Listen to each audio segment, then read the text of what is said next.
ایک حکیم اٹھ کے آئے گا یوٹیوب پہ, وہ ایسا پیش کرے گا میں ہی ہوں حکمت جس نے پڑھی ہے, باقی سارے کیا ہیں, اور وہ لہسن کے فضائل بیان کرنا شروع کر دے گا. لہسن کھانے سے یہ ہوتا ہے, اجوائن کھانے سے یہ ہوتا ہے, لونگ کے چند دانے کھا لو, اگر مر گئے تو مجھ سے پوچھنا کیوں مرے. لونگ کے فضائل, کچھ بھی نہیں ہوتا, پراٹھے کھایا کرو صبح صبح بیٹھ کے اور ورزش کر لیا کرو, تھوڑا سا بھاگ دوڑ لیا. جو صحت کے اصول 1400 سال پہلے تھے نا, آج بھی کیا ہے وہی ہے. جدید تحقیق کوئی ایسی عجیب سی چیز نہیں ہے جو آپ کو پتہ نہیں کیا بنا دے. دیکھو انسان جدید ہے یا قدیم ہے, تو قدیم میں جدید تحقیق کہاں سے چلے گی. ہر یوٹیوبر نے جدید تحقیق کے نام پہ الو بنایا ہوا ہے بیٹھ کے. ابے انسان تو ہزاروں سال پرانا جو آدم کے دور کا تھا وہی آج ہے. تو وہی جو پہلے صحت کے اصول تھے آج بھی کیا ہیں وہی. ہاں اتنا ضرور جدید تحقیق سے فائدہ ہوتا ہے, کچھ خوراکیں ایسی آ گئی ہیں جن میں انسان نے بڑی مصنوعی تبدیلیاں کی ہیں, وہ جدید تحقیق سے پتہ چل جائے گا یہ 2 نمبر ہے. جیسے گندم جو آج کی آ رہی ہے وہ جدید تحقیق بتاتی ہے یہ وہ والی گندم نہیں ہے جو آپ کے نانا نے کھائی ہے, جس کو کھا کے ہمارے نانا 99 سال تک زندہ رہے تھے. وہ تو یہی کھاتے تھے نا, لیکن وہ زیادہ عرصہ انہوں نے وہ کھائی ہے, آخر میں آ کے یہ کھائی ہے. اگر یہ نہ کھاتے ہو سکتا ہے 199 میں جاتے. تو جدید تحقیق سے تھوڑی بہت جو جدید چیزیں ہیں وہ تو پتہ چل جائیں گی میرے بھائی. باقی صحت کے اصول جو 1400 سال پہلے تھے آج بھی وہی ہیں. اور ہمارے پاس تو اسلام ہے یار, صحابہ کی صحتیں, نبی کی صحتیں, جو ان کی طریقے ہیں. ہاں جدید تحقیق سے علاج کے طریقے بہرحال جدید دریافت ہوئے. میڈیکل سائنس میں جدید تحقیق سے فائدہ اٹھائیں گے کہ بھائی کینسر کا علاج آ گیا. پہلے یہ ریڈیو تھراپی نہیں تھی, کیمو تھراپی نہیں تھی, کینسر کا مریض مر جاتا تھا. اب یہ کہ ریڈیو تھراپی ہے اور کینسر کے اتنے پیشنٹ بھی نہیں ہوتے تھے کیونکہ قدیم طریقے سے زندگی گزارتے تھے لوگ. لیکن بہرحال علاج میں سائنس نے ترقی کی ہے بہت زیادہ, تو علاج میں تو ٹھیک ہے. لیکن نارمل لائف میں آپ جدید تحقیق کے بجائے قدیم پہ ہی چلو تو میرے خیال ہے زیادہ بہتر ہے آپ کو. ڈاکٹروں کی اپنی صحت دیکھ لو یار,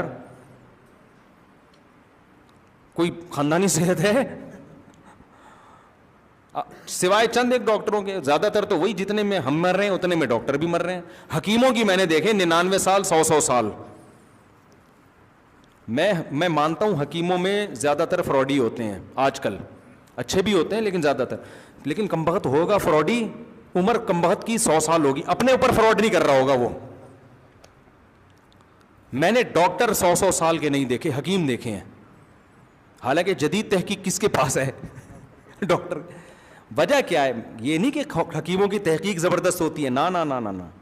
حکیم کیا کر رہا ہوتا ہے, وہ پرانے جو صحت کے بنیادی اصول ہیں ان پہ زندگی گزار رہا ہوتا ہے. اس کے پاس بہت زیادہ کوئی جدید تحقیق ہوتی نہیں ہے. وہ رات کو جلدی سو جائے گا, صبح جلدی اٹھ جائے گا, فجر کی نماز پڑھے گا, واکنگ کرے گا یا جاگنگ کرے گا. 4 شادیاں بھی کرتے ہیں زیادہ تر حکیم لوگ, دیکھے ہیں میں نے. اور خوراک تھوڑی کھائے گا, 2 ٹائم کھائے گا.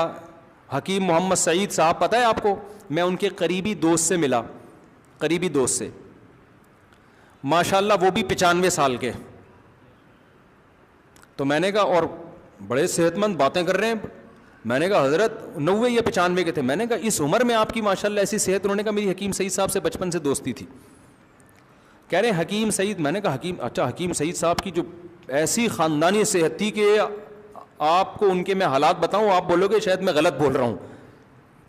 وہ اس بڑھاپے میں 2 گھنٹے لانگ ٹینس کھیلتے تھے. 78 یا 78 میرا خیال ہے. وہ تو شہید کر دیا ان کو. وہ کیا تھا, قدیم تحقیق پہ ہی چل رہے تھے وہ. 2 ٹائم کھانا, چائے. کہتے ہیں حکیم سعید رحمۃ اللہ علیہ فرمایا کرتے تھے مجھے چائے کا ذائقہ نہیں پتہ کیسی ہوتی ہے, اور ہماری ہر تھوڑی دیر میں دماغ کھوپڑی کو سیٹنگ کرنے کے لیے ہمیں کیا چاہیے, چائے چاہیے. اس میں چینی الگ جا رہی ہے, کیفین الگ جا رہی ہے, اور یہ جو دودھ ہے جو گائے کا نہیں ہے. رپورٹ ہے کہ گائے کا ہے, لیکن جب گہرائی میں گھسو گے تو گوالے کا زیادہ ہے, گائے کا اس میں کم ہے. اور ڈبے کے اور پتہ نہیں کیا کیا کیمیکل. وہ کہتے ہیں مجھے چائے کا ذائقہ نہیں پتا کہ کیسا ہے. حکیم سعید رحمۃ اللہ علیہ کی بات کر رہا ہوں میں. ایسی خاندانی صحت ماشاءاللہ. کیا تھا کہ مغرب سے پہلے رات کا کھانا کھا لیا کرتے تھے. کہتے ہیں زندگی بھر جب سے 24-25 سال میں حکیم بنے نا, اس کے بعد انہوں نے یہ کیا کہ رات مغرب کے بعد کچھ نہیں, بس ہلکا پھلکا صبح ناشتہ, وہ بھی میرا خیال ہے 10-11 بجے کھاتے تھے. 2 ٹائم کا کھانا پوری زندگی, اور رات کو جلدی سونا ہے, صبح جلدی اٹھنا ہے. تو یہ قدیم طریقہ تو یہی ہے نا. سمجھ رہے ہو. اور کوئی خاص پرہیز نہیں, بس کم کھانا ہے, 2 ٹائم کھانا ہے, وہی گھر میں روٹی, وہی دہی بھی کھا رہے ہیں, دودھ بھی پی رہے ہیں, گھر میں کوئی حلوہ گھر کا بنا ہوا ہے وہ میٹھا بھی کھا رہے ہیں. کیسی بہترین ماشاءاللہ ان کی صحت تھی ایسا. اور ان کی ایکٹیویٹیز آپ دیکھیں, دن بھر اتنی مصروفیت, 20 شعبوں میں انہوں نے اپنے آپ کو مصروف کر کے رکھا ہوا تھا, اور ہر شعبے کو درجہ کمال تک پہنچایا ہے. اور نماز کے ایسے پابند تھے, ان کے خادموں نے بتایا کہ میں 5 سال ان کے ساتھ رہا ہوں, 5 سال میں ایک دفعہ میں نے نہیں دیکھا کہ نماز میں 5 منٹ باقی اور 5 منٹ پہلے ان کا دایاں قدم مسجد کے اندر نہ آ گیا ہو. فجر, ظہر, عصر, مغرب, عشاء, 5 ٹائم نماز میں نا, ہر نماز میں 5 منٹ پہلے مسجد میں جانے کا ان کا معمول تھا. کہتے ہیں ایسا نہیں ہوا کہ 4 منٹ پہلے کبھی گئے ہوں.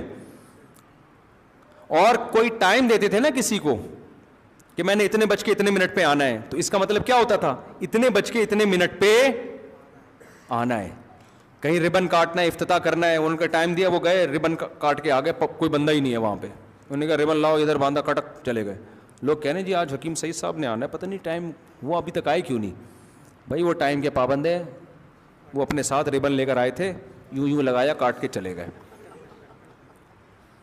گوگل میپ نہیں تھا اس زمانے میں, تو وہ ٹائم کی پابندی ایسے کرتے تھے کہ کہیں ایونٹ ہے نا, کل 10 بجے پہنچنا ہے, تو ایک دن پہلے خادم کو بھیجا کہ وہ جگہ دیکھ کر آؤ, ایڈریس تلاش کر کے آؤ, اور دیکھو کتنا ٹائم لگتا ہے پہنچنے میں, تاکہ کل ہم اسی حساب سے پہنچیں, لیٹ نہ ہو ہم. سمجھ میں آ رہی ہے بات, تاکہ ہم لیٹ نہ ہوں اور ایڈریس تلاش کرنے میں ٹائم ضائع نہ ہو. تو حکیم تھے وہ, ڈاکٹر تھوڑی تھے. تو اور پھر یہاں انہوں نے دارالعلوم کورنگی کا آڈٹ وہ کیا کرتے تھے, علماء سے بڑا گہرا تعلق تھا ان کا, تو ان کو شہید کر دیا. اتنی بڑی یار, ایک وہ پیپسی اور اس کا آلٹرنیٹ ایک کولڈ ڈرنک نکال رہے تھے کہ ایسا کولڈ ڈرنک مارکیٹ میں لے کر آؤں گا, مزہ کولڈ ڈرنک والا ہوگا لیکن صحت کے لیے نقصان دہ کے بجائے کیا ہوگی, وہ فائدہ مند ہوگی. تو ایسی ایسی ان کی خدمات تھیں. ہمارے کراچی والوں نے ان کی قدر نہیں کی. کراچی نے اپنوں کا, بڑے بڑے لوگوں کا خون بہایا بھائی, بھائی بہت خون بہایا. تو اور یونائٹڈ نیشن سے حکمت کو بھی انہوں نے منظور کروایا. یونائٹڈ نیشن نے حکیمی طریقہ علاج پر کو بین کر دیا تھا, اس پہ بھی کیس لڑا, تو ان کا حکیموں پر بھی احسان ہے. لیکن حکیموں کی 2 نمبری آپ دیکھو, اللہ ماشاء اللہ جو میرا بیان سن رہے ہیں ان کے علاوہ کی بات کر رہا ہوں. تو میں جو بات کو سمیٹتا ہوں, یہ بس باقی پرچیں بعد میں, بہت ٹائم ہو گیا ہے. تو حکیموں کی صحتیں ہم نے بہت اچھی دیکھی ہیں, حالانکہ ترقی میڈیکل سائنس نے کی ہے. وجہ کیا ہے, ٹھیک ہے میڈیکل سائنس نے ترقی, میں مانتا ہوں بھائی, اس میں تو 2 رائے نہیں ہو سکتی. ایسے ایسے علاج دریافت ہو گئے ہیں, بڑے سے بڑی بیماریوں کو بندہ 1 ہفتے میں ٹھیک ہو جاتا ہے, اس میں 2 رائے نہیں ہے. لیکن حکیموں کی صحتیں اچھی اس لیے ہوتی ہیں کہ ان کا لائف اسٹائل نیچرل ہوتا ہے. وہ کچھ زیادہ جدت کے قائل بولو نہیں ہوتے, نیچرل. رات کو جلدی سونا, صبح جلدی اٹھنا, خوش رہنا.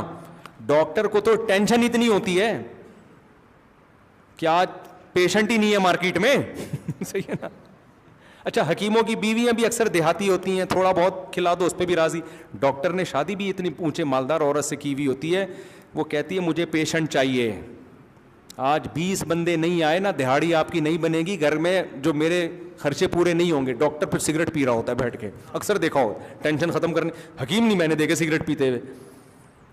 اس پہ لکھا ہے کہ کینسر, خود لکھا ہوگا ڈاکٹر نے, کینسر پیدا ہوتا ہے, پھیپھڑوں کے لیے نقصان دہ, لیکن کہتا ہے ہوتا ہے بھی تو ٹینشن پیدا ہو رہی ہے, اس کو تو ختم کروں میں. رات کو 3-3, 4-4 بجے کلینک بند کر کے آ رہے ہو, آپ تو سو گے کس وقت آپ یار.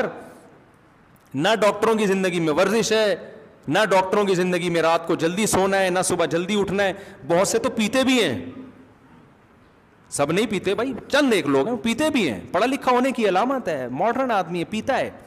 تو یہ جو ہے نا ان کا ایک تھوڑا سا وہ ہے کہ ہم یہ مولویوں کی طرح دقیانوس نہیں ہے, یہ بھی ہے, یہ بھی چلے گا, سب چلے گا. اللہ ماشاء اللہ سب, زیادہ تر ڈاکٹر ایسے نہیں ہوتے میرے بھائی. تو جب پیے بھی رہے ہو, سگریٹیں بھی چل رہی ہیں, اور اتنی ٹینشن بھی آپ لے رہے ہو. ایک ڈاکٹر بیچارے رات کو کلینک بند کر کے آتے تھے, کتے ان کو گھر چھوڑنے آتے تھے بھاگتے ہوئے, اتنی لیٹ نائٹ آتے تھے وہ. تو اتنی ٹینشنوں میں تو میرے بھائی پھر تو کہاں سے عمریں لمبی ہوں گی. وہی ٹینشن آگے پیشنٹ کو بھی پارسل ہو رہی ہوتی. اور ہماری قوم کی حالت یہ ہو گئی ہے, صحت ایک طرف, لیکن ان کو فوری ٹینشن ختم کرنی ہے, چاہے کینسر ہو جائے. سگریٹ پیتے ہیں نا نوجوانوں, میں اکثر چٹکلا سناتا ہوں. ہماری قوم کی حالت یہ ہے کہ ایک آدمی دکان پہ گیا تو اس سگریٹ خریدی, اس کمپنی نے لکھا ہوا تھا خبردار سگریٹ نوشی مردانہ قوت کے لیے نقصان دہ ہے. فوراً اس نے واپس کی, بولا بھائی وہ کینسر والی دے دے تو. اس کو مردانہ کمزوری برداشت نہیں ہے, کینسر کیا ہے, ابے یہ نہیں مجھے کینسر والی دے دے. وجہ کیا ہے کہ یار تھوڑے دن جئیں گے عزت کے ساتھ, کینسر سے مر جائے نا. میرے بھائی پہلے تو زندگی ہے اللہ کے بندو. تو میں اس لیے کہتا ہوں ڈاکٹروں سے اور حکومت سے کہ اگر تم سگریٹ لوگوں سے چھڑوانا چاہتے ہو تو یہ مت لکھو یہ کینسر پیدا کرتی ہے, یہ لنگس کو تباہ کرتی ہے, پھیپھڑوں کا بیڑا غرق کرتی ہے. قوم کہتی ہے بیڑا غرق ہو جائے, گردے خراب ہو جائیں, پھیپھڑے خراب ہو جائیں, مر جائیں, اس پہ یہ لکھ دو کہ خبردار سگریٹ نوشی مردانہ قوت کے لیے کیا ہے. پھر دیکھو کوئی بھی نہیں خریدے گا, کوئی بھی نہیں خریدے گا. جس کو چورن بیچنا ہوتا ہے اس نام سے بیچ. بہت ٹائم ہو گیا میرا خیال ہے. اللہ تعالیٰ سمجھنے کی عمل کی توفیق عطا